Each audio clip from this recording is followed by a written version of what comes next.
Moi, j'ai voulu faire des taxis avec mon cousin. Je lui ai envoyé l'argent pour acheter 3 taxis. Je renvoie, il n'y a plus rien. C'est comme la pyramide de Maslow. C'est que quelqu'un qui n'a pas rempli ses besoins primaires, tu peux pas lui envoyer 20 000 euros. Il va faire quoi avec?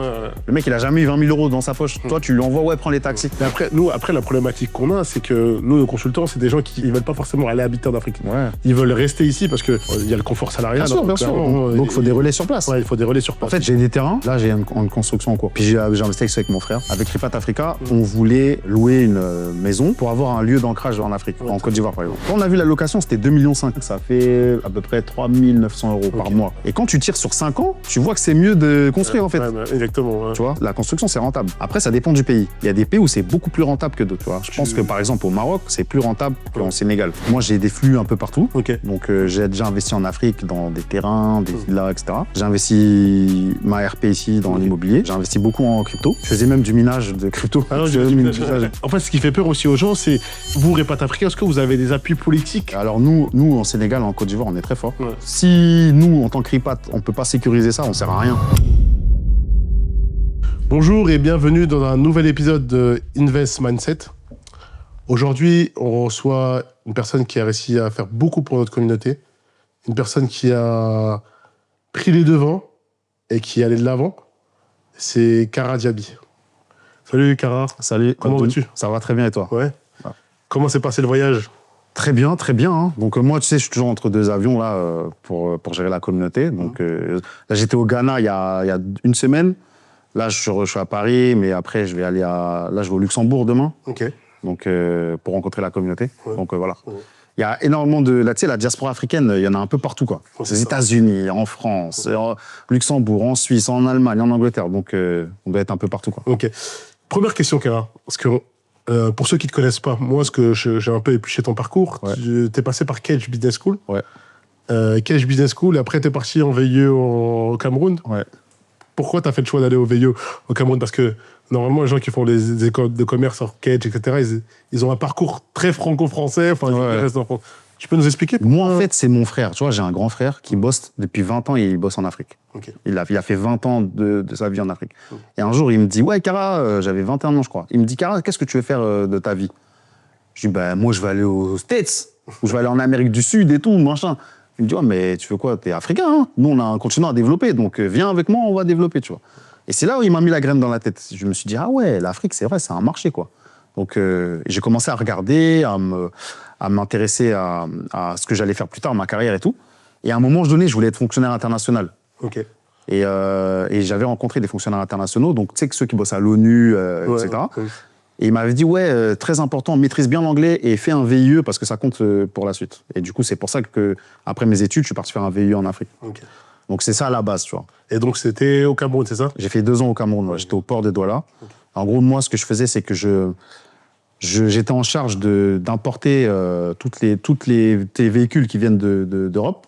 On appelle France au revoir au bled, là. On appelle ça France au revoir. Les véhicules France au revoir, donc c'est que je ne plus jamais revenir. Et j'exportais les fruits et légumes vers l'Europe. Donc j'étais au port avec la douane, etc. Donc c'était une expérience très enrichissante. Mais c'était aussi compliqué, quoi. Tu m'étonnes, la douane, donc ça a dû... T'as des anecdotes à nous raconter sur... J'ai des anecdotes, hein. La douane, c'était... Donc, moi, mon objectif, c'était que les marchandises rentrent et sortent vite. Le problème, c'est que quand t'es avec la douane, surtout dans les pays dont on traite, là, eux, ils n'ont pas forcément l'objectif que ça sorte vite, mais ils ont plus l'objectif aussi, bon, qu'est-ce que je peux récupérer pour moi, tu vois. Donc, tu as la partie qui va à l'État, mais tu as aussi la partie, bah, dans nos pays, malheureusement, il y a la corruption. Donc, il y a qu'est-ce qui me revient dans la poche. Et ouais, une anecdote, c'est que moi, avant que j'arrive, les gens, ils partaient à 23h et quelques, le temps de négocier, ouais, etc., qu'est-ce qui rentre dans ma poche, etc. Donc, ça faisait traîner du temps. Parce que, par exemple, il y a un donné, il va te dire, OK, bon, ça, c'est la part qui va à l'État. Moi, je peux te baisser, mais par contre, tu me donnes ça dans la poche. Mais le gars, il n'a pas l'argent. Donc, il part chercher l'argent toute la journée et il revient peut-être à 22h. OK, c'est bon, j'ai l'argent, tiens. Et pendant ce temps-là, moi, j'ai les employés qui sont là, qui doivent rentrer chez eux, qui doivent aller récupérer leurs enfants, etc. Donc, on ne peut pas fermer tous les jours à 22h, 23h. Donc, ce que j'ai fait, moi, j'ai mis en place un système informatique où, à partir de 18h ou 17h30, je crois, tout s'arrête, tu ne peux plus sortir de véhicule. Ah ouais, ok. Du coup, tout le monde a dû s'adapter. Okay. Ah ouais. Et les gars, ils m'en ont voulu. Parce que j'ai eu un impact. Mais moi, tu sais, moi, je suis arrivé très naïvement. J'arrive de France et tout. Je me dis, ouais, la corruption, c'est pas bien, les gars, etc. Tu vois, tu sais, l'esprit. Mais en fait, quand tu regardes, c'est beaucoup plus subtil que ça. Tu vois. Ouais. Mais voilà, j'ai coupé à 17h30. Et tout le monde a dû se remettre. Donc, tu vois, ça, tu touches directement l'income des gars. Ouais, ah bah oui, carrément. Et du coup, les gars, ils t'en veulent. Hein. Ouais. Tu vois, mais ça n'a pas permis d'arrêter la corruption, par contre. Non, ça n'a pas permis, mais en tout cas, bah, tu peux pas arrêter. Ouais. Tu vois. Mais ça a réduit quand même. Ouais. Mais quand tu dis que tu peux pas, parce que là, c'est un vrai sujet, parce que les gens, je pense qu'ils sont au courant que dans nos pays africains, malheureusement, il y a la corruption. Ouais. Tu penses que c'est des choses qui peuvent changer? Enfin, toi, tu as vécu pendant 2 ans au Cameroun. Donc, ce que tu as vu, ça t'a... Bah, en fait, ça dépend du pays dans lequel tu es. L'Afrique centrale, ça n'a rien à voir avec l'Afrique de l'Ouest. Okay. Donc, en termes même de développement, ça n'a rien à voir. Mais ça va s'estomper avec le temps. Tu vois. Avec le temps, tu as des outils, il y a l'AI qui arrive, tu as plein de mécanismes qui se mettent en place. Maintenant, c'est une volonté politique aussi. Hein. Après, est-ce que les politiques, c'est leur intérêt, etc. Tu vois. Donc, il y a ça. Mais je pense qu'avec le temps, ça va. De toute façon, il n'y a pas le choix. Pour qu'un système se développe, un pays se développe, il n'y a pas le choix que de formaliser. Tu vois, il y a 80% des entreprises en Afrique sont dans l'informel. Ouais, le problème, c'est que les États, ils n'arrivent pas à collecter l'impôt. Quand t'as pas de ça, c'est compliqué. Voilà, c'est compliqué de faire du développement. Ouais, du coup, qu'est-ce qu'ils font? Ils mettent 50% de droits de douane quand tu apportes des véhicules pour certains pays. Donc toi, par exemple, tu ramènes ta Porsche de Dubaï ou tu ramènes ta Porsche de France, tu payes 50%. Donc c'est x2, c'est énorme. C'est énorme. Donc ouais, tu vois, c'est... Mais donc tu penses que l'IA, l'informatique peut permettre de limiter en fait Je pense que c'est un outil qui va aider. Okay. Mais après, moi, je pense que c'est la volonté politique. S'il n'y a pas de volonté politique, tu peux mettre tout ce que tu veux, les mecs, ils vont te bloquer. Hein. Donc je pense qu'il faut des gens à la tête de l'État qui pensent à intérêt général et qui ne pensent pas forcément à intérêt perso. Parce que le problème aussi en Afrique, c'est ça, c'est que les dirigeants, souvent, voilà quoi, et quand tu regardes ce qui se passe derrière, bah, c'est souvent ça, malheureusement. Ah ouais, non, je suis d'accord.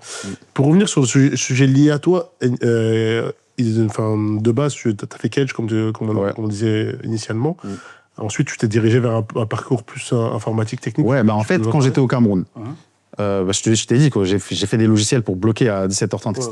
Tout ça, ça m'a dit, mais je me suis dit, mais si j'arrive à le faire moi, je peux coder, je peux me reconvertir dans la tech, tu vois. Donc tous ces projets-là ont fait que, quand je suis revenu après mes 2 ans, j'ai fait le wagon. Donc j'ai fait le bootcamp du wagon. Mais avant, je codais tout seul chez moi. Tu sais, je faisais des sites internet, je m'entraînais, etc. Puis après, j'ai fait le wagon, tu vois. Et c'est après le wagon que je me suis vraiment reconverti dans la tech. J'ai eu ma mission freelance 2 semaines après. Et après, j'ai bossé chez Comet avec Johan, là, que tu as reçu. J'ai bossé en tant que dev. Et donc, le wagon, ça t'a vraiment servi ou ouais, carrément. Mais après, le truc, c'est que tu sors du wagon, tu as une introduction. Après, il faut te casser les dents toi-même. Donc moi, j'ai passé des week-ends à coder des trucs et tout. Aujourd'hui, tu as l'AI, donc je sais même pas comment les juniors ils font aujourd'hui pour apprendre. Mais parce que tu n'as même plus besoin en vrai. Mais moi, je me suis cassé les dents des week-ends sur ça. Hein. Et ta formation au wagon, ça t'a duré combien de temps? Ça a duré 8 semaines. 8 semaines intenses. J'ai rencontré des gens incroyables. Hein. Tu sais, le wagon, c'est une grosse communauté aussi. Hein. Et puis, c'est des gens qui ont fait HEC, qui ont fait Polytechnique et tout. Et toi, tu arrives, tu te retrouves avec ces gens-là. ESSEC, Polytechnique. Et ce qui est bien, le wagon, c'est que ce pas des gens forcément qui sont hyper techniques de base, mais ils ont ce côté commercial, ce côté créativité, etc. Et ils rajoutent du dev dedans. Donc ça fait que c'est des profils de ouf. Par exemple, aujourd'hui, moi, je suis dev. J'ai le côté créatif, j'ai aussi le côté commercial, j'ai aussi le côté growth, parce que j'ai fait ça chez Comet. Du coup, j'arrive à avoir une vision un peu globale du biz. Et du coup, ça... De vrai CEO, en fait. C'est ça. Ok. Et donc, t'aurais pu, à la place du wagon, faire une école d'ingénieur, etc., mais ça n'avait pas forcément d'intérêt. Non, pour moi, ça n'avait pas d'intérêt, parce que j'avais déjà 25, 26, je ne me voyais pas retourner. Je voulais faire vite, quoi. Puis le résultat, il aurait été le même. Mais tu penses, par exemple, des personnes qui sont pas forcément d'IT de base et qui voudraient en fait se reconvertir dans l'IT pour être freelance, etc. Ils pourraient passer par le wagon. Par le wagon et même, tu vois, moi j'ai fait aussi Free Code Camp. C'est un truc en ligne où tu apprends le JavaScript, etc. Et c'est un parcours et par contre, il faut avoir la discipline. Moi j'ai fait le wagon et juste après le wagon, je me suis tapé tout le truc des Free Code Camp. Et c'est là où j'ai senti que j'ai passé une step. C'est là vraiment, j'ai dit, ah ouais, je suis prêt, quoi. Ouais, t'es prêt. Ouais. Donc ouais, tout le monde peut se reconvertir dans la tech. Franchement, il faut juste avoir la volonté et la persévérance. Mais tout le monde peut, surtout aujourd'hui avec l'AI, tu peux apprendre rapidement. Si tu es bloqué, tu poses la question, il te débloque et puis tu comprends des principes. Step by step. Là, maintenant, moi, je fais même du DevOps, je fais de la comparaison de base de données, je fais du serveur, je fais plein de Mais trucs. c'est ouf parce que c'est là où je me dis, moi j'ai fait une école d'ingé, etc. Je me dis, j'ai fait 5 ans d'école d'ingé, mais en vérité maintenant ça n'a pas de plus-value, donc je suis obligé d'aller sur des notions qui doivent être différentes. Tu vois, même maintenant, enfin moi je suis ingénieur de base, mais maintenant je fais un peu plus, je fais du commerce, je fais de l'entrepreneuriat, parce que je suis CEO, mais en fait j'ai fait même sur des marchés sur lesquels en fait à la base j'étais pas fait pour être... Ouais, mais de toute façon, aujourd'hui, t'as pas le choix. En vrai, aujourd'hui, si t'es un CEO, t'as pas le choix. T'es obligé, même si t'es pas CEO, même pour te différencier, t'as pas le choix. Exactement. Donc, typiquement, tu vois, l'exercice du podcast, c'est pas fait forcément pour moi initialement, mais il fallait que je passe par là. Bah oui. Ah, mais c'est une bonne chose. C'est une bonne chose. Et sur la partie, du coup, maintenant, t'es freelance, c'est ça? Ouais, depuis, depuis longtemps. Ouais. Et ça se passe bien? Ouais, ça se passe très bien. Moi, je suis bien... En freelance, je suis tranquille, quoi. Full télétravail, Ouais, full remote, tranquille. Ok. Sur ton client, le marché, qu'est-ce que... Non, moi, en fait, je suis dans un truc stable, gouvernemental, donc c'est assez stable. Ok. Donc, il n'y a pas de... Ouais. Oh, mais c'est top, c'est top.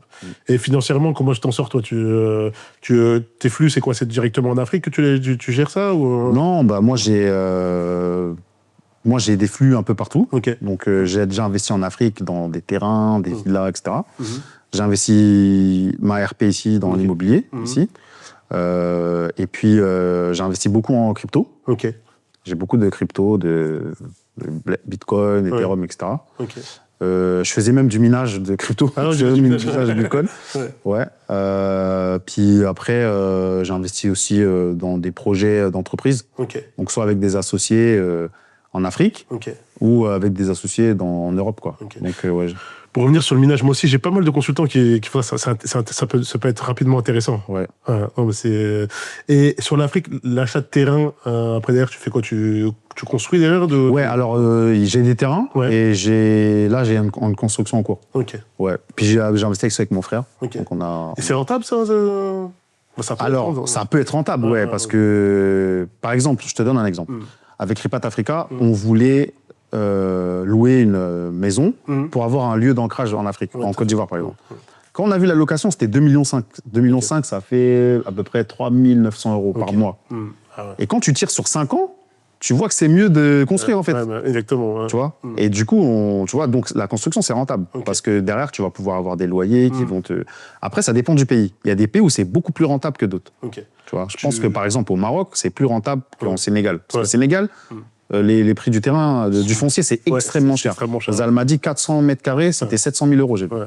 C'est sûr. Et du coup, après, comment tu fais pour rentrer dans tes frais, quoi? C'est compliqué. Bien sûr. Parce que tu vas pas mettre un loyer non plus à 2-3 000 € par mois. Non, mais c'est vrai, je suis d'accord avec toi sur le Maroc, parce que j'ai des consultants, moi, qui font des immeubles au Maroc et qui s'en sortent pas mal sur cette partie-là. Ce qu'ils font, ils prennent le terrain, ils construisent l'immeuble. Déjà, ils ne sortent pas les frais d'un coup. Et après, ce qu'ils font, c'est qu'ils revendent tous les appartements et les commerces en bas, ils les gardent. Et ça fait des entrées d'argent qui sont quand même significatives. Non, mais c'est... Est-ce qu'on peut embrayer sur Ripat Africa? Est-ce que tu peux nous présenter un peu Ripat Africa? Bon, comme tu as dit en intro, j'ai bossé 2 ans au Cameroun. Après, je suis parti au Sénégal, dans une autre entreprise. Du Sénégal, je suis resté dans la même entreprise, je suis parti en Côte d'Ivoire. Et en fait, cette dernière expérience, ça s'est un peu mal passé. Pourquoi? Parce qu'on m'a proposé un poste de rêve. Ouais, tu vas gérer 10 millions € de budget, tu vas faire ci, tu vas faire ça. Je suis arrivé au Sénégal, j'ai dit, sont les 10 millions, là. Toi? J'étais là en mode... ouais, en fait, ils m'avaient vendu du rêve pour que je vienne. Je suis arrivé, et tu vois, j'avais un poste au Cameroun où j'étais hyper indépendant. Je faisais, tu vois, c'est comme si ils m'ont mis, j'étais entrepreneur en gros. C'est comme s'ils m'ont mis CEO d'un truc, ils me donnent le budget et je me démerde. Ok. Ouais. Et je suis arrivé au Sénégal, c'était encore un truc dans une boîte française, historique, à Bordeaux. Okay. Si tu vois l'historique de la boîte, tu sens que j'avais vu que en fait la boîte s'était enrichie sur l'esclavage qu'il y a eu à Bordeaux. Ah ok. Et du coup, il y avait tout un pan de la société qui était un peu raciste sur les bords. Okay.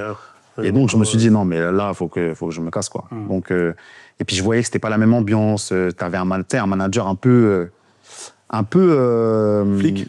Ouais, tu sais, le micromanagement. Ah, micromanagement. Moi, je supporte pas ça, tu vois. Moi, il faut me laisser tranquille. Je fais mon truc, tu vois. Et donc, ouais, je suis parti direct. Okay. Donc, je suis revenu en France. Quand je suis revenu en France, j'ai bossé justement chez Comet avec Johan. J'ai bossé 2 ans là-bas. Et après, j'ai eu envie de retourner sur le continent. Mais quand je commençais à chercher un poste ou quoi, ou voir comment je pouvais faire, je voyais que c'était compliqué. C'est de plus en plus compliqué parce que tu as une triple concurrence. Tu as les gens de la diaspora qui veulent tous aller faire des choses en Afrique ou bosser. 2, t'as les autres aussi, les autres communautés. T'as les Français, t'as tous les Américains, les Chinois qui vont. Et 3, les locaux sur place, ils sont de mieux en mieux formés. Il y a des écoles, il y a HEC qui se lance, il y a Kedge et tout qui se lance. Donc, avec cette triple concurrence, tu dis, ah ouais, c'est compliqué. Ouais, moi, je suis une boîte ivoirienne. Pourquoi je vais prendre un expat alors que j'ai l'équivalent en local qui est formé chez HEC et qui me coûtera 3 fois moins cher, tu vois. Donc voilà. Donc je me suis dit, ok, je dois pas être le seul de la diaspora dans ce cas-là.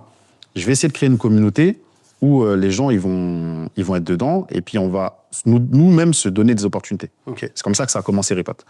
Donc avant de faire ça, je me suis dit ouais, je vais faire une plateforme, je vais les mettre dedans. Et puis après je me suis dit ouais, mais frérot, si tu fais une plateforme, personne rentre dedans, je fais quoi? Ça, je vais mettre 8 mois à coder la plateforme, il n'y aura personne. Donc j'ai dit, je vais faire une newsletter. Je fais une newsletter, je vois si ça prend, et si ça prend, là, je vais structurer. Donc, j'ai fait une newsletter. Okay. En 1 mois, il y a eu 1000 abonnés. Ah ouais, 1000 abonnés? En 1 mois organique. Il y a eu 1000 abonnés parce qu'ils sont venus dire « Ah ouais, c'est un nouveau truc. » C'était en pleine période de Covid. Ok. C'est ça aussi. Il y a le timing aussi. Ouais, le timing. Si je l'avais fait peut-être 6 mois avant ou 6 mois après, ça n'aurait peut-être pas eu le même truc. Donc, j'ai eu 1000 abonnés. Tu t'y attendais aux 1000 abonnés? Franchement, je m'attendais pas. Mais tu vois, ça m'a surpris, mais en même temps, ça m'a pas surpris. Je me suis dit, ouais, mais en même temps, je sais que ce que j'écris, c'est du lourd. Ouais. Donc, et le besoin, il est là. Le besoin, il est là. Ouais. Donc, tu vois, donc ça m'a surpris, mais en même temps, ça m'a pas surpris. Puis après, j'ai lancé la structure, j'en ai fait les memberships et tout ça. L'idée, c'était de créer une communauté où on allait trouver nos solutions nous-mêmes. Okay. Et tu vois, l'idée, c'est que les gens, ça crée une communauté. Les gens qui rentrent dans Repat, 90%, c'est des entrepreneurs, 4 dirigeants. Okay. Donc, c'est des gens qui ne sont pas habitués à voir d'autres gens de la diaspora à leur équivalent, quoi. Exactement. C'est ça, c'est vrai. Tu vois ce que je veux dire? Non, c'est le même problème que j'ai, donc voilà. Je suis d'accord avec toi. Et donc, le fait de les mettre ensemble, ils se disent « Ah, purée, mais je suis trop bien. J'ai des gens qui sont du même niveau que moi. Voilà, exactement. Et c'est mes semblables. » Ouais, c'est ça. Donc c'est comme ça que ça a commencé. Ok. Et après, petit à petit, vous avez... Ouais, petit à petit, on a mis en place... Tu vois, au bout d'1 an, même pas 1 an, 8 mois après, la communauté, elle grossit. On part au Sénégal, en Côte d'Ivoire. Okay. Je prends les gars, je dis, et tu sais quoi, on va faire un voyage business trip. Je vous emmène au Sénégal, en Côte d'Ivoire. On va aller voir les opportunités d'achat de terrain. On va aller rencontrer des institutionnels et tout ça. On a fait Sénégal, Côte d'Ivoire, direct. En fait, c'est genre, tu leur as envoyé un mail à chacun, tu leur as dit, si vous voulez venir...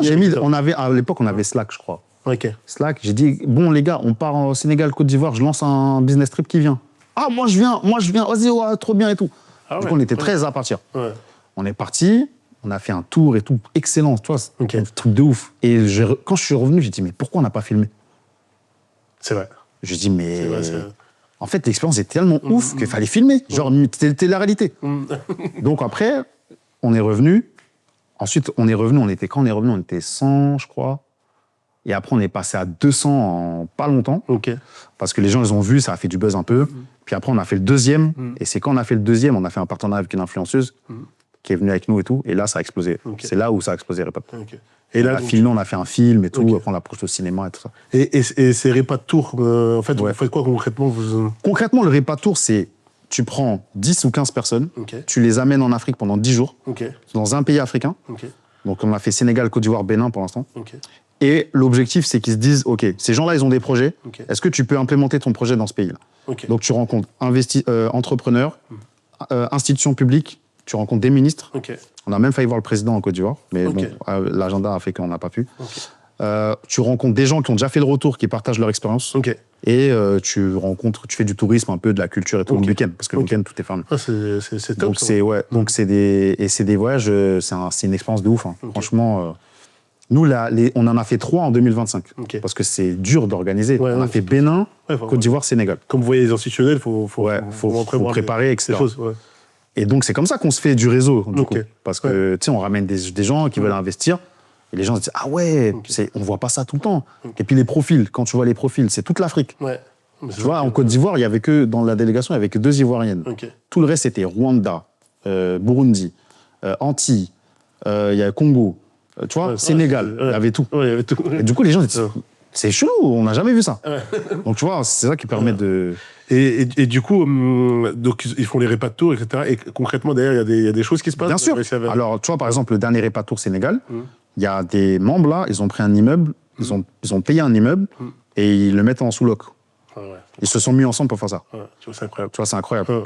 Parce qu'ils ont rencontré Pathé Diallo qui fait ils ont rencontré Pathé Diallo.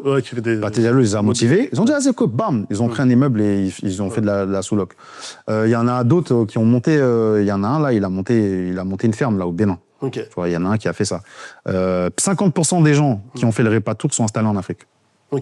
Donc, ça fait, les repas tour, on en a eu 5. Ça fait 25 personnes là qui sont installées. De repas, je retiens 2 choses. C'est déjà, dans le premier projet que tu me parles avec les IOM, c'est de l'investissement collectif. Mais nous-mêmes, on a investi dans 2 startups. Hein. Et c'est lesquelles Kemet Automotive, il fait des véhicules électriques au Bénin. Lui, il fait dans le... En fait, lui, c'est une marque africaine. C'est sénégalais de base. Marque africaine de confection de véhicules. Et donc, il fait des tricycles et des véhicules SUV au Bénin. Donc là, ils sont en train de faire les tricycles au Bénin. 17 tricycles là, qui vont sortir dans les prochains jours, qui vont être mis sur le marché, parce que là, il y a des partenariats. Parce que tu sais, au Bénin, c'est beaucoup les tricycles, les Gozer. Donc, ouais. Et là, concrètement, c'est des gens de Repat Africa qui on a fait un SPV, tous ensemble, dans Repat. Donc, ceux qui étaient intéressés, on a fait un véhicule d'investissement et on a investi dans la start-up sénégalaise. Donc, voilà. Donc, ça, c'est un process qu'on répète. Aujourd'hui, on n'a pas encore de fonds d'investissement à proprement parler parce que on se structure petit à petit. Mais demain, quand on aura une capacité beaucoup plus conséquente, peut-être qu'on fera des fonds avec des partenaires, peut-être qu'on fera notre propre fonds, tu vois, à voir. Et c'est là où moi je vois quelque chose d'hyper intéressant, parce que moi, dans mon cas de figure chez Invest, comme je te l'évoquais un peu plus tôt, on a plus de 120, 130 consultants. Et en fait, c'est pas mal de consultants de la diaspora, etc. Et c'est des gens ils ont le souhait d'investir et qui, concrètement, moi j'ai des gens qui m'appellent des fois, qui me disent, Abdoul, on a envie d'investir, on cherche des projets, on cherche ce genre de choses. Est-ce que tu as des choses à nous proposer? Mais malheureusement, souvent, on n'a pas de choses en face à leur proposer. Parce que le plus dur, c'est ça. En fait, surtout en Afrique, le plus dur, c'est de sourcer les projets sur le terrain. Déjà, il faut trouver les projets. 2, il faut avoir l'environnement juridique, tout ça qui suit. Et 3, il faut avoir les bonnes personnes. C'est ça. C'est ça le problème. C'est ça. Le problème, c'est que si tu n'as pas les bonnes personnes, j'envoie mon argent à mon cousin, il va me faire ma maison. Nanani, nanana, c'est compliqué. Mais j'ai plein d'anecdotes. Moi, j'ai un consultant la dernière fois qui est venu me voir, qui me racontait, il me dit, Abdoul, je suis fatigué d'investir en Afrique. Je lui dis, mais pourquoi? Il me dit, moi, j'ai voulu faire des taxis avec mon cousin. Et je lui ai envoyé l'argent pour acheter 3 taxis. Je reviens, il n'y a plus rien. C'est ça. Ça m'étonne pas. Parce que, en fait, c'est comme la pyramide de Maslow. C'est que quelqu'un qui n'a pas rempli ses besoins primaires, tu peux pas lui envoyer 20 000 euros. Il va faire quoi avec? Le mec, il a jamais eu 20 000 euros dans sa poche. Toi, tu lui envoies, prends les taxis. Le mec, il va s'acheter un frigo, il va aller s'acheter un canapé. Tu vois. Mais après, la problématique qu'on a, c'est que nous, nos consultants, c'est des gens qui ils veulent pas forcément aller habiter en Afrique. Ils veulent rester ici parce que il y a le confort salarial. Bien sûr. Donc, il faut des relais sur place. Il faut des relais sur place. En fait, eux, ils veulent investir leur argent. C'est ça. Et peut-être que plus tard, à la retraite, ils vont vouloir aller là-bas ou alors faire une politique d'aller-retour de temps en temps. Donc, pour eux, il faut des projets, mais il faut des gens surtout capables de les exécuter sur place. C'est ça, en fait. Et nous, en fait, il y a les projets immobiliers, mais il y a surtout les projets d'entreprise. Tu vois, nous, on est dans la création d'usines, on est dans... Tu sais, on veut aussi participer au développement, tu vois. C'est pas juste investir, tu fais ton immeuble, tu fais ton fast-food, tu fais ton truc. Nous, on veut que, tu vois, des usines, par exemple, dans le beurre de karité, il y a énormément de gâchis. Tu vois, je te donne un exemple. 66% des emplois en Afrique de l'Ouest sont dans l'économie agroalimentaire. 66%. Tu vas en zone rurale, c'est 82%. Et, je te donne un exemple, 24 millions de tonnes de produits maraîchers sont jetés chaque année. Ouais, c'est ce que j'ai. Parce qu'on n'arrive pas à stocker. Ouais. Surtout les mangues dans le cas du Sénégal. Les mangues. Ouais, les mangues, c'est incroyable. Nous, à Korogo, en Côte d'Ivoire, 100 000 tonnes de mangues par an jetées parce qu'on n'arrive pas à les transformer. Et les stocker. Mais qu'est-ce qu'il faut faire quand tu vois ces chiffres? Tu dis, bah vas-y, venez, on fait un entrepôt de stockage. Mais le problème de ça, c'est l'énergie qui coûte cher. Donc, il faut faire un truc qui ne consomme pas trop d'énergie. Donc, il faut réfléchir. Mais tu vois, ça, c'est un business qui rapporte énormément. Mais le truc, c'est quoi? C'est que moi, quand je parle avec les gens, tout le monde me dit la même chose. C'est-à-dire, il faut investir dans l'agroalimentaire, il y a retravailler les mangues pour faire des produits finis, enfin, tout ça. Mais en fait, tout le monde est au courant de ce qu'il faut faire, mais il n'y a personne qui fait. Mais parce que les gens ne sont pas structurés. Ouais. Il faut juste se structurer pour le faire. Ouais. 1, il faut la structure, 2, il faut les fonds. Mais et 3, il faut les gens sur place qui vont faire. Parce que le problème, il y en a plein qui ont la volonté. Hein. Ouais, je vais faire ça, je vais mon usine. Ouais. Ok, bah vas-y. Ouais, mais moi je suis là, mais je veux faire mon usine, mais je suis là. Ouais, mais t'es là, t'as une famille. Tu peux pas tout lâcher, aller là-bas. C'est sûr. Ok, bah vas-y, j'ai des gens sur place. Ok, je leur envoie l'argent. Tu vas leur envoyer, ils vont te voler. Ils vont te... L'exemple là, on a tous vécu. Tout le monde là. Nous, Repat Africa, c'est pour ça. Nous, on a une communauté, on a 500 membres. Sur les 500, je crois, il y a 120 qui vivent en Afrique. Il y en a 50 en Côte d'Ivoire, 50 au Sénégal, après le Bénin, Cameroun, Kenya et tout ça, Ghana. Et donc, nous, c'est nos relais sur place. Même moi, je suis sur place. Donc, tu vois, moi, j'implémente les projets. Donc, l'idée, c'est que les relais qui sont sur place, eux, ils pilotent les projets. Donc, on crée un projet, il y a un membre de Repat à la tête, lui pilote le projet, nous, le reste des membres, on envoie les fonds, nous, derrière, on suit, on gère la communication, etc.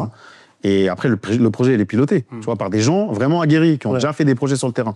C'est pas des gens que tu envoies comme ça, qui connaissent rien, qui vont se faire arnaquer, tu vois. Mais après, tu vois, la problématique, tu l'as évoqué au départ de l'échange, c'est il y a quand même des aspects gouvernementaux, etc. C'est ça qui fait peur. Je te prends un exemple. Imagine, demain, tu t'investis dans je prends un exemple classique. Je sais pas, sur un terrain, et du jour au lendemain, parce qu'au Sénégal, il y a eu ça dernièrement, c'est la zone maritime, ils disent que c'est la zone maritime. T'as perdu ton terrain. Ouais, en fait, en fait, ce qui fait peur aussi aux gens, c'est, vous, Repat Africa, est-ce que vous avez des appuis politiques Ouais. Alors, nous, en Sénégal, en Côte d'Ivoire, on est très forts. Au Bénin, ça commence, mais tu vois, t'as pas le choix. T'as pas le choix. C'est-à-dire que si nous, en tant que Repat, on peut pas sécuriser ça, on sert à rien. Tu vois ce que je veux dire? Donc, on n'a pas le choix. Et je tiens à dire un truc. En Afrique, c'est là où il y a les entreprises qui s'implantent en Afrique, c'est là où elles font le plus d'argent au monde. Je crois que c'est 14% des bénéfices nets. En Afrique, tu fais 14% de bénéfices nets. Or que dans les autres continents, c'est pas assez. Non, surtout en France. Donc, il y a beaucoup d'argent à se faire en Afrique. Par contre, le coût de l'apprentissage et le coût de construction de ça, il est élevé quand même. Mais après, le retour sur investissement, 14%. Mais c'est l'exemple. Tu vois, j'étais au Sénégal là, il y a un mois et demi. Donc, tu allé dans la cas de figure simple. Je voulais refaire ma carte d'identité, c'était là-bas. Et j'ai pas pu le faire parce qu'il y a eu ils ont été piratés, etc. Là, donc oui, j'ai vu passer. Donc j'ai pas pu la faire. Et je dis à mon cousin, je lui dis, mais franchement, l'Afrique c'est trop compliqué. C'est trop compliqué. J'ai même pas envie de venir à cause de ça parce que il y a des difficultés. Et le message qu'il m'a transmis, il m'a dit, ne t'inquiète pas, le départ il va être difficile, mais une fois que t'es lancé, tu vas pas le regretter. Et un autre cousin à moi, il m'a dit, le départ est difficile, mais l'argent en Afrique, ce que tu fais, tu pourras jamais le faire autrement. En fait, c'est ça le truc. Mais c'est à quel prix? En fait, c'est ça le truc. Il faut avoir le courage de payer le prix, là. Le prix de ta galère, là. Il faut avoir le courage. Mais une fois que tu es en place, maintenant, il y a un autre truc. On est dans des pays où la France CFA. Comment tu sors l'argent? Le problème, c'est ça. C'est que l'argent que tu vas faire en Afrique, principalement, il va rester en Afrique. Il va rester en Afrique. Le CFA sur les marchés internationaux, ça vaut rien. C'est ça. Donc, comment tu fais maintenant? C'est ok, tu es milliardaire en CFA, mais tu fais quoi après? Donc, il faut avoir des mécanismes et tout. C'est pour ça, dans la structuration des entreprises, c'est hyper important de pouvoir sortir l'argent et de pouvoir investir ailleurs, etc. Parce que sinon, avoir une entreprise un peu internationale, exactement. Ici, en France, en Europe, aux États-Unis. Que tu puisses sortir l'argent. Parce que sinon, c'est compliqué. Parce que, ok, t'es milliardaire en France CFA, mais ok. Non, mais c'est sûr. Ouais, c'est vrai que c'est un aspect que j'avais pas forcément vu, parce que déjà, on pense déjà arriver sur l'étape gagner de l'argent, tu vois. Exactement. Mais après, c'est vrai parce que moi, j'ai rencontré des entrepreneurs qui sont dans ce cas-là. Okay. Ils sont dans ce cas où, ouais, bon, je fais beaucoup d'argent, mais je fais quoi maintenant? Là, je galère à le sortir. Donc, ils sont obligés de faire des trucs bizarres. Mais là, quand on parlait du coût d'apprentissage au niveau de l'Afrique, Repat africain, en vérité, vous l'avez bien fait. Ouais, en fait, justement, quand tu rentres dans Repat, ce coût de l'apprentissage, tu le réduis par 100 ou... Donc, parce que nous, on est sur les plâtres et puis on a beaucoup de retours d'expérience. Okay. Et puis, du coup, on a des partenariats avec des institutions publiques qui ne peuvent pas nous la faire à l'envers parce que, au final, nous, on fait leur travail. Ouais. C'est exactement. Ouais, on fait le travail des gouvernements africains. Parce que c'est à eux d'engager leur diaspora. C'est ça, exactement. Tu vois, diaspora, c'est 100 millions de dollars, 100 milliards, pardon, de dollars envoyés chaque année en Afrique. Okay. 75% utilisés dans les dépenses quotidiennes. Nous, on se dit quoi, des Repat? OK, si on peut aussi mettre de l'argent dans l'investissement productif, let's go. Les gens, ils demandent que ça. Le problème, c'est la confiance et c'est la structuration. Les entreprises afro, là. De la place. Il y en a plein qui ne sont pas structurés. Ouais, venez, on va en Afrique, on va investir, on va faire des trucs. Il y en a qui se retrouvent au tribunal, frère. Pourquoi? Parce que, ouais, a pris de l'argent, il est parti faire la malade à Dubaï, machin avec l'argent des gens. C'est compliqué. Il y a eu beaucoup de... Il y a eu trop de trucs. Et le problème, que quand il y a un scandale comme ça qui éclate, c'est nous tous qui prenons. Nous, on prend tous parce que, ah, mais vas-y, lui aussi, ça doit être un truc comme ça. Lui aussi, ça doit être... Donc, tu es obligé, tu n'as pas le choix de montrer que c'est carré, que c'est structuré, que tu as des process, qu'en Afrique, il y a des vrais trucs qui se passent, qu'il y a une communauté, que ceci, que cela. Et même malgré ça, c'est compliqué. Mais après, vous avez déjà des projets concrets dans lesquels vous avez investi. Tu vois, enfin, vous avez déjà des quick wins, comme on dit. Vous avez exactement. Déjà des choses. On a des quick wins, mais même le fait de faire un Repat tour. Ouais, bah ouais. De voir le ministre de l'agriculture au Sénégal, de voir le ministre des Transports en Côte d'Ivoire, tu vois, d'avoir des rendez-vous institutionnels. C'est une considération. Tu sais, quand tu es reçu par une institution publique, ça veut dire quelque chose. En Afrique, ça veut dire quelque chose. Ouais, ça veut dire quelque chose, carrément. Ça veut vraiment dire que... Après, le risque, c'est quoi? Parce qu'en fait, on connaît l'instabilité de certains pays en Afrique, etc. C'est... Est-ce que si demain, je prends l'exemple du Sénégal, là actuellement, on a un président, si demain le président échange, est-ce que vous avez encore des contacts avec... faut refaire la relation. Mais ça, c'est un travail qu'on fait au quotidien. Ouais, mais c'est pour ça que c'est un travail à quotidien. Et puis que faut rester à sa place, quoi. Ok. Tu vois? C'est-à-dire, vous ne prenez pas de parti politique. Il ne faut pas prendre parti. Voilà, tu restes à ta place. Exactement. Nous, on gère les diasporas. On n'est pas dans la politique. Nous, ce n'est pas notre délire. Nous, on gère les diasporas. Si tu veux engager ta diaspora, tu viens nous voir, nous, on fait le truc. Mais par contre, voilà, nous, on ne rentre pas dans les histoires. On ne rentre pas dans le... Ouais, parce que sinon... À partir, vous n'êtes pas... Ouais, on est à partir... Non, mais c'est que... Sinon, tu ne pourras pas aller avec le prochain. On va te bloquer. Ouais, bah oui, il va dire... Je me souviens très bien, la dernière fois, tu étais avec... T'as dit ça sur nous, bon, voilà. Et donc là, concrètement, c'est-à-dire qu'au Sénégal et au Côte d'Ivoire, vous êtes bien implantés. Sénégal, Côte d'Ivoire, on est bien implantés. Bénin, ça commence. Là, on va s'implanter au Ghana. Surtout qu'on gère des diasporas qui sont dans le monde entier. On en a en Chine, on en a aux États-Unis, on en a un peu partout en Europe. On en a beaucoup en Afrique. Et tu vois, là, pour gérer tout ça, on a été obligé de faire une app, quoi. Et pour avoir un outil propriétaire, parce que pour gérer nos datas, et aussi pour mieux engager, pour améliorer l'expérience des membres. Par exemple, aujourd'hui, on a des gens qui sont partout dans le monde. Comment tu les connectes? C'est vrai, c'est vrai. Slack, c'est compliqué, parce que Slack, c'est pour les techs. Ouais, c'est pour les techs. C'est pour les techs et tout ça. Il faut aller à un outil très simple d'utilisation où tu peux customiser l'expérience. Donc, mais parle-nous un peu de cette app que vous avez développée. Ouais, on a développé l'app l'année dernière. Pourquoi? Parce qu'historiquement, on avait Slack. Et Slack, on voit que plus on est, plus c'est compliqué. En fait, normalement, plus tu es, plus ça apporte de la valeur. Et là, plus on était, plus c'était compliqué. Les gens ne comprenaient rien. Il y avait trop de canaux, il y avait trop de messages. Donc, on a simplifié l'expérience. Donc, on a créé une app. Et en gros, notre app, c'est comme si tu avais en interne, tu as LinkedIn. Donc, tu as le profil et tout ça. Tu as WhatsApp parce que je peux te contacter, je peux t'envoyer des vocaux, je peux t'envoyer des fichiers, je peux tout envoyer. Tu as, LinkedIn, tu as Eventbrite, tu as un genre d'Eventbrite parce qu'on a toute la gestion de nos événements sur l'app. Genre, on crée un événement, tu t'inscris, tu peux payer, tu as ton QR code, tu as les rappels par mail, par notification push, donc tu as toute la partie événementielle. Et là, maintenant, tu as toute la partie comme Twitter. Tu as un fil d'actualité, tu peux poster, et tu as dans des canaux. Donc, on a des canaux que nous-mêmes on définit. Il y a des zones géographiques. Je te donne un exemple. Il y a 50 membres à Dakar. Je vais, moi, en tant que Parisien, je poste dans Dakar, je pose une question. Les gars, est-ce que vous ne connaissez pas tel truc à Dakar? Boum. Tous les gens de Dakar sont notifiés. Comme ça, ils te répondent vite. Et toi, tu as ta réponse et tout le monde voit. C'est-à-dire que le post, je peux l'enregistrer. Comme ça, je sais que c'est un post référence, je peux l'enregistrer, j'ai de la documentation. Et nous, derrière, on a un AI qui récupère toutes ces datas. Et tu fais des FAQ. Et je fais des FAQ. Et aussi, tu matches les gens. C'est-à-dire que, OK, je sais que toi, en ce moment, tu cherches ça. Il y a eu telle question, machin, ça peut t'intéresser, tu vois. Tu fais de l'hyper-personnalisation de masse. Et du coup, comment... Parce que... comment la personne a fait pour rentrer sur l'application Repat? Comment ça se passe, pour rentrer dans Repat, en gros, le process, c'est quoi? Tu vas sur le site de Repat, tu postules à Repat. Ça coûte, Repat, c'est 50 € par mois. Tu rentres dans Repat, donc quand tu postules, tu prends un call avec nous. Donc déjà, tu fais un call, parce que nous, on veut s'assurer que la personne qui rentre, c'est une personne qui est dans notre mindset. Donc il y a des gens qu'on ne peut pas prendre parce qu'ils ne sont pas dans l'état d'esprit. Je donne un exemple. Des gens, soit qui veulent faire leur pub à mort et c'est que ça les intéresse, que ça les intéresse, ben, tu ne penses pas à la communauté. Nous, on est très communauté, tu vois. Deuxièmement, on regarde ton profil. Tu vois. Nous, c'est 90% de CSP+, consultant, un cadre dirigeant, entrepreneur. Tu vois.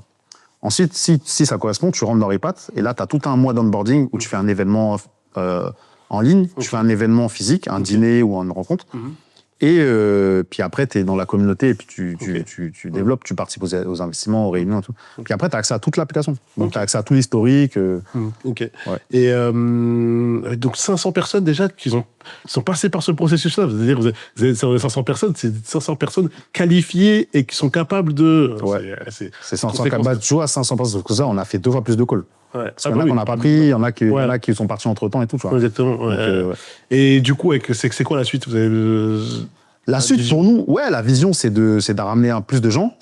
Nous, en fait, on favorise la rétention. Donc, pour favoriser la rétention, ben, on améliore les services. Parce que si on a une rétention de fou, ben, derrière, quand on va se mettre dans l'acquisition, ben, du coup, ça va venir. La rétention, c'est améliorer les services. 2, proposer des projets. Après, il y a une réalité qui fait que, par exemple, nous, on a un projet sur lequel on a été beaucoup ralenti par la banque, etc. On va se dire la vérité. T'as 90 noirs là qui veulent investir dans un truc. Les gens, ils font des KYC renforcés. Et puis nous aussi, on avait un contact bancaire qui était bien, il y a énormément de turnover. Le gars, il s'est barré. On a eu son remplaçant, frérot. C'est compliqué. Donc, tu vois, il y a cette réalité-là, tu vois, il y a de l'administratif. Donc, c'est compliqué, quoi. Mais ouais, mais faut pas lâcher. Faut pas lâcher. Et là, concrètement, vous avez des projets en cours Ouais, là, on a un projet dans la mobilité électrique en Côte d'Ivoire. Qui va être porté par nous-mêmes. Parce que maintenant, nous, vous faites vos projets. On a les membres. On a les membres, on a les gens sur place, on a les fonds pour démarrer. Donc, s'il y a d'autres qui veulent venir, qui veulent appuyer avec les fonds, let's go. Tu vois, et voilà. C'est ça qui est fort, parce que je sais pas si au départ vous aviez prévu de faire ça. Non. Parce que en fait, ce qui est fou, c'est qu'au départ, t'es parti dans l'idée de newsletter, déjà première étape. Ça, c'est le top. C'est comme Yoann il l'a fait, c'est le truc qui permet de faire venir beaucoup de personnes. Ensuite, t'as proposé des projets, mais en fait, tu te rends compte qu'aux gens que tu proposes tes projets, eux-mêmes, ils ont la capacité de faire des projets aussi. Ouais, exactement. Et c'est à force de la communauté. Parce que moi, je te donne l'exemple de ma communauté, de consultants. Moi, par exemple, quand j'ai un logiciel ou une nouvelle application à développer, en fait, j'ai même plus besoin de passer par l'extérieur. J'étais dans la communauté, ils le font. Et c'est ça que t'as réussi à mettre en place. Et c'est incroyable. Et du coup, tu me disais mobilité. Mobilité électrique, on a ça au Bénin, en Côte d'Ivoire. Donc, on se concentre dessus. Puis moi, j'ai un projet d'immeuble à construire en Côte d'Ivoire pour Repat. Je te donne un exemple, c'est que, comme je t'ai dit tout à l'heure, on voulait louer une villa, on s'aperçoit que ça va être cher pour rien. Donc, on va le construire. Et on va mettre des commerces en bas. Et en fait, en haut, soit en haut, au penthouse, là, on va faire Repat House. En gros, tous les membres qui viennent en Côte d'Ivoire, ils passent par là. Il y a coworking, co-living, événementiel. Parce que nous, aujourd'hui, en Côte d'Ivoire, on se rejoint où? Dans les restaurants. Là, on va chez notre pote Massiri qui a son parc aquatique là. Donc lui, il est en place. Mais tu vois, sinon, c'est des restos et tout. Il faut qu'on ait notre propre truc. Exactement, je suis d'accord. Moi, je suis très dans l'indépendance. Tu vois, on a eu notre infrastructure digitale via notre app. Là, on veut infrastructure physique et après, infrastructure financière. Peut-être via le Web3, la blockchain, quoi. Donc, c'est sur ces 3 axes-là qu'on bosse. Ok, très bien. Donc, et l'idée, c'est quoi? Donc, le siège, c'est en Côte d'Ivoire, mais est-ce que tu... Le siège, il est à Paris. Le siège de Repat. Mais je veux dire, quand les gens viennent, c'est quoi? Ils viennent... En fait, dans toutes les zones, tu voudrais avoir un siège ou comment dans les zones où il y a le plus de monde. Ok. Là, c'est Sénégal, Côte d'Ivoire. Ok. Mais pas en Paris? Si. Paris, le premier. Ok, Paris, mais Paris sera en location.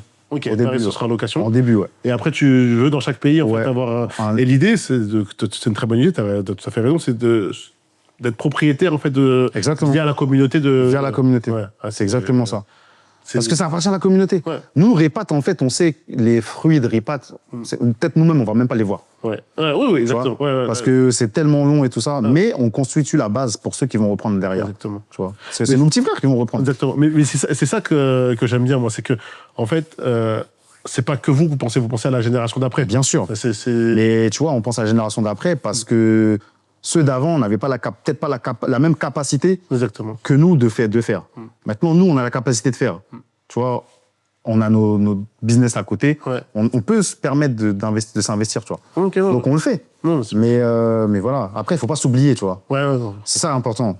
Moi, le conseil que je donnerais aux gens, c'est que quand vous avez un projet, il ne faut pas vous oublier. Parce que, tu vois, moi, par exemple, j'ai tendance à m'oublier. Tu vois, je suis là, je bosse à fond, je bosse et tout ça. Tu vois, moi, Repat, je ne prends rien. Ça génère des thunes. Les thunes sont réinvesties dans le développement. Mais moi, à titre perso, moi, j'ai mes trucs à côté. Mais c'est ça que... tu vois. Et c'est pour ça que moi, je pense que t'es le meilleur représentant de la communauté. Tu vois ce que je veux dire? Parce que pour moi, à partir du moment où tu te verses un salaire, c'est que, tu vois, entre guillemets, moi, je le vois comme ça, c'est que tu prends de l'argent de la communauté pour toi. Mais toi, ce que tu fais, c'est remarquable. C'est-à-dire que tu dis non, moi, t'as vraiment l'objectif communautaire. Ouais, c'est-à-dire c'est vraiment ça. Tu veux permettre aux gens d'avancer. Ouais. Non, mais parce qu'en fait, tu vois la condition des gens, tu te dis, tu peux pas rester comme ça. Toi, tu as la capacité de faire. Ben, tu fais. Et puis, tu feras ton chemin. Et d'autres derrière viendront continuer, tu vois. Non, mais après, il y a beaucoup de trucs que, oui, on travaille pas ensemble. Et, tu sais, dans la communauté afro, on travaille pas ensemble, etc. Moi, je suis le premier à vouloir travailler avec les gens. Par contre, si vous n'êtes pas carré, je bosse pas avec vous. Exactement. S'il n'y a pas de... T'es pas carré, je bosse pas avec toi. C'est exactement ça, tu vois. Donc, non, mais, et surtout, ce qui est bien avec Repat, tu vois, c'est... Tu vois, moi, je te prends mon exemple à moi, c'est...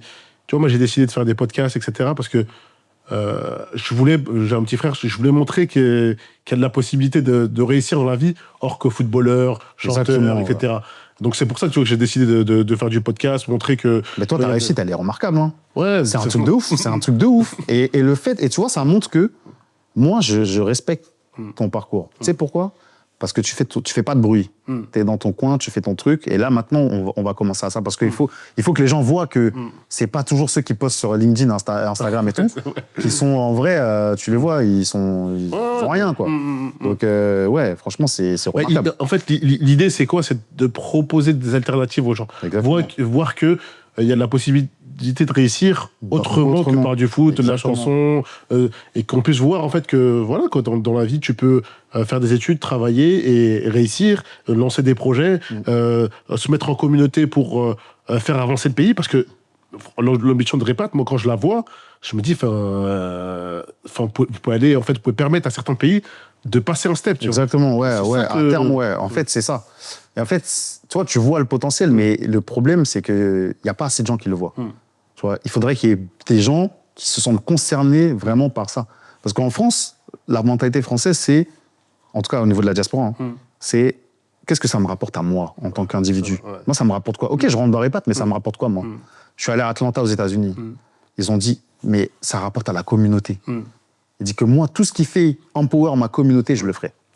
C'est un mindset complètement différent. Et moi, j'aimerais bien qu'en France, on ait plus ce mindset de communauté. Qu'est-ce que je fais pour empower ma communauté? Ok, Repat, c'est ceux qui sont carrés, ils font des trucs de ouf, ok, je vais là-bas.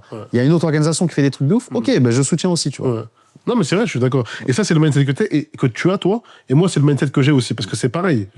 Des fois, je me dis, en vérité, moi, t'as pas besoin. T'as pas besoin. J'ai pas besoin. T'as pas besoin. Mais je le fais parce que je me dis, ah bah, je vais le faire pour ma communauté. En fait, parce que toi, t'as passé une step. T'es arrivé au top de la pyramide de Maslow. Donc maintenant, as besoin de te réaliser. Peut-être que c'est une manière de te réaliser, toi, tu vois. Exactement. Et moi, c'est pareil, tu vois. Moi, c'est... Parce que c'est un mindset que j'ai depuis tout le temps. Je me suis toujours dit, parce que tu sais, bon, je faisais du foot, etc. Et j'ai toujours pensé collectif. C'est-à-dire que pour moi, la réussite, c'est... Si tu es tout seul à réussir, tu n'as pas réussi. Il faut que tu puisses emmener avec toi tous les gens. Exactement. Et tu vois, moi, ma communauté de consultants, l'idée, c'est quoi? C'est de l'emmener avec moi. Qu'on puisse, en fait, tous ensemble construire des choses.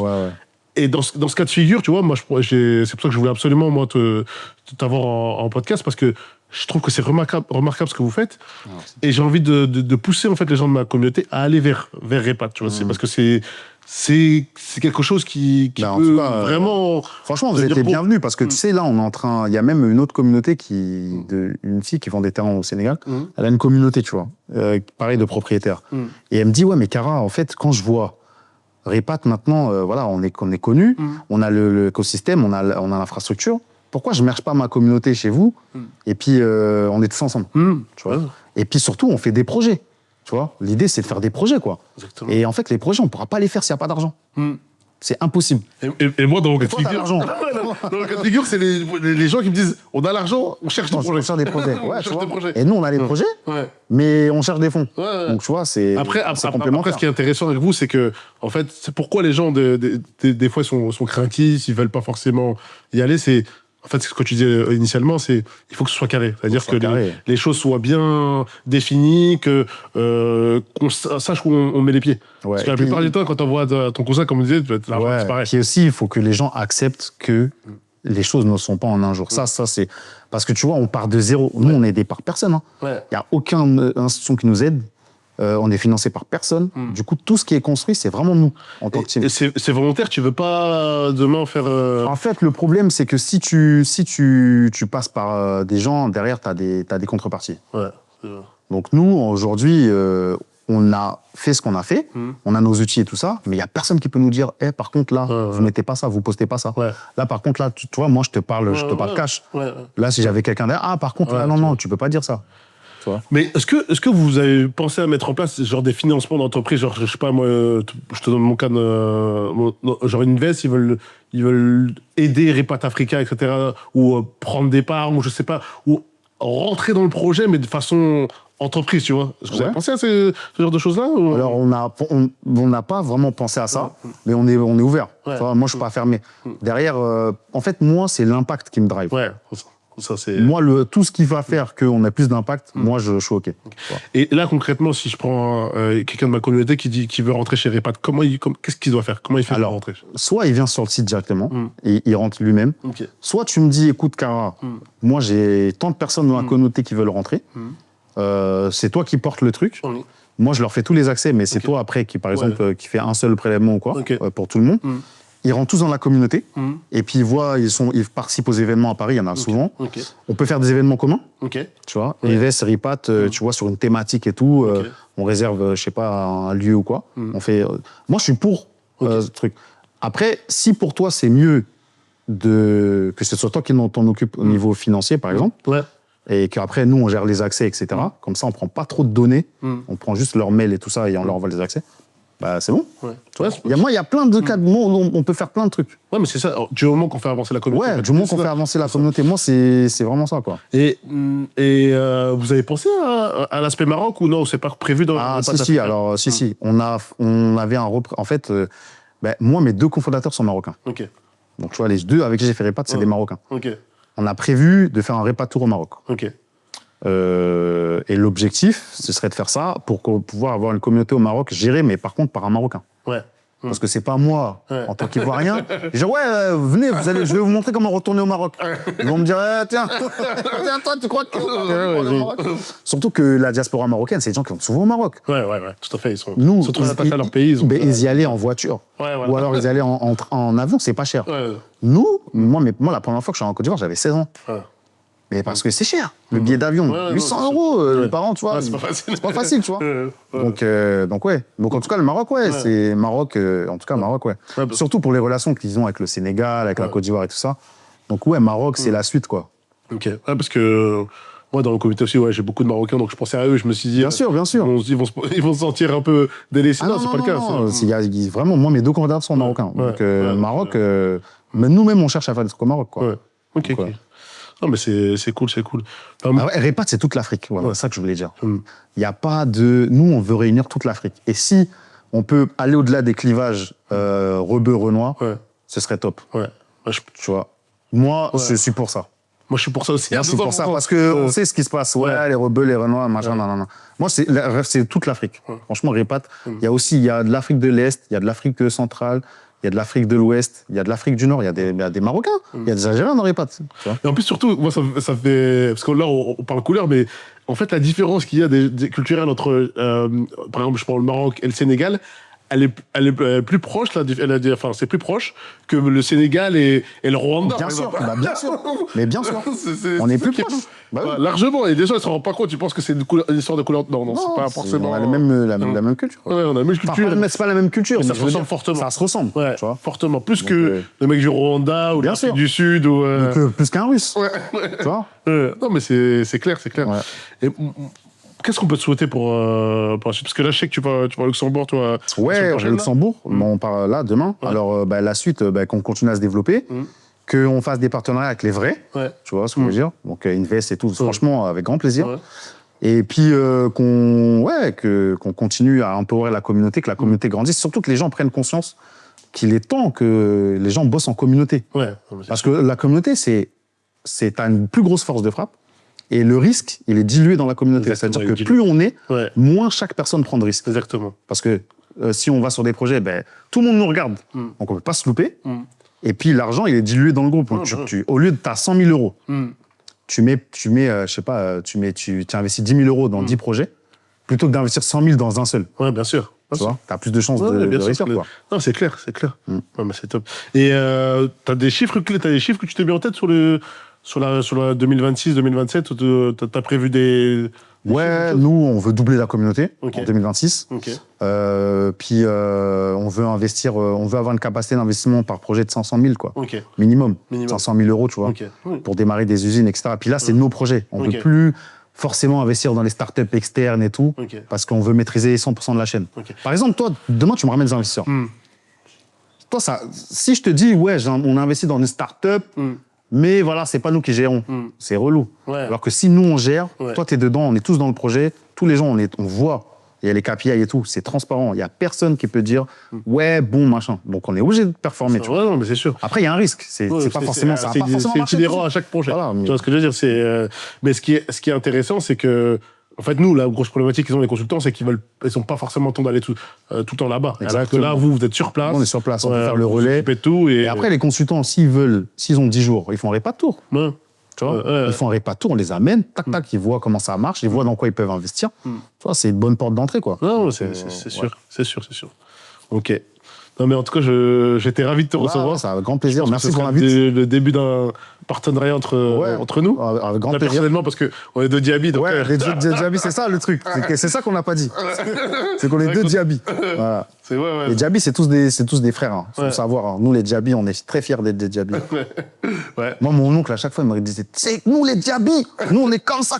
Tu vois. Donc, moi, j'ai gardé ce truc. Ouais, c'est vrai. C'est vrai. Vous connaissez après l'histoire, etc. Mais ça représente beaucoup. En fait, rien que le nom de famille. Enfin, en Afrique, de toute façon, le nom de famille veut dire beaucoup de choses. Ouais, exactement. Mais surtout certains noms de famille. Moi, quand j'arrive dans certains endroits, quand je dis je suis un Djabi, je pense que tu te dis bien sûr. On le sait, on n'a pas besoin de. demande souvent mon nom. Djabi, ok. On sait qu'on n'est pas des gens qui. Voilà, on a nos valeurs et on reste là-dessus. Que ce soit de Côte d'Ivoire, Sénégal, parce qu'à la base, on vient tous de la même famille. Exactement, c'est l'Empire du Mali, de base. Merci à tous pour avoir suivi cet épisode et à très vite.